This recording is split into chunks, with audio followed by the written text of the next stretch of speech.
Claude Bernard. Claude Bernard was born in 1813 in France. He was a physiologist. He was one of the first to suggest the use of blind experiment to ensure the objectivity of scientific observation. Bernard was born in the village of Saint Julien. He received his early education in the Jesuit school of that town and then to the college at Laon, which however he soon left to become assistant in a druggist's shop. Bernard became lab assistant at the Collège de France in 1841 and full professor in 1855. In 1845, Bernard married Marie Françoise. He died on 10 February 1878. He was accorded a public funeral. Bernard made a number of experiments in which he made opening into the stomachs of live animals in order to study their workings. His experimentation also helped show the significance of the pancreas. In 1857, Bernard discovered glycogen, the large molecule found in animals' livers which act as a reserve store of carbohydrates and help to regulate blood sugar. Since glycogen was created out of multiple small molecules, Bernard demonstrated that animals' digestion did not work in the same way as those of plants, which were only able to break large molecules into small component pieces. Bernard also made the important discovery that oxygen was carried around the body by the red corpuscles in an animal's blood.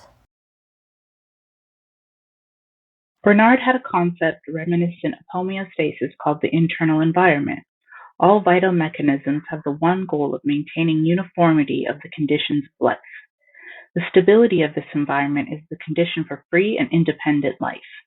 He categorizes life into three forms. Form 1, the latent life, which is a state lacking in chemical transactions.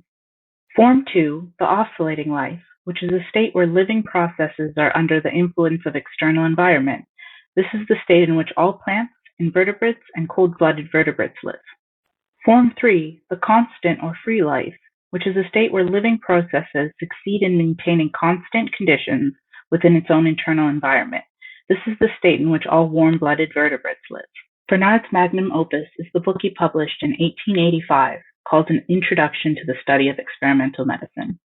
This book contains an analysis of the principles of physiological investigation and extensive documentation of his various experiments.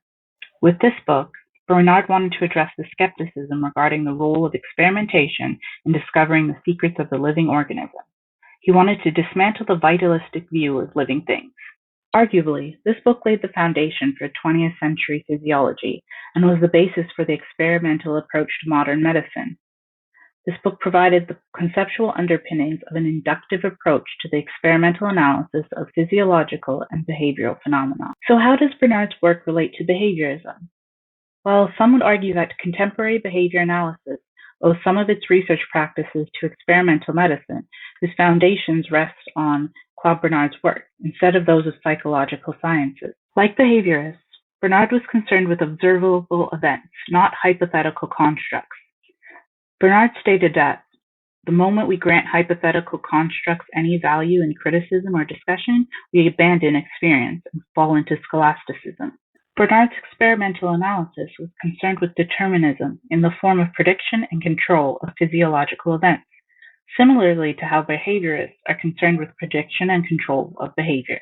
That's all for this video. Check our references if you want to know more.